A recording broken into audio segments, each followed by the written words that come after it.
Hey everyone, welcome to West Coast Muscle Saws. This is Wilcox Tree Company. They're in New Hampshire. This is his 200T. He sent it to me. It come limping in here, needed some issues taken care of.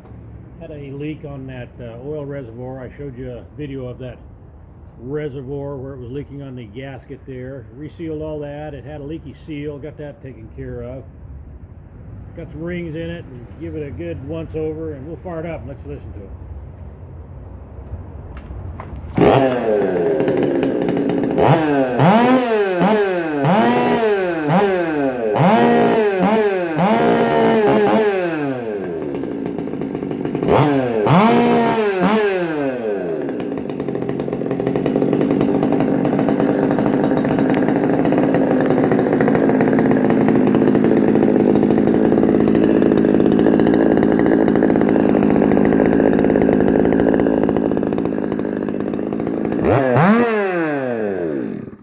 Got any questions on these? You know how to get hold of the chainsaw guy.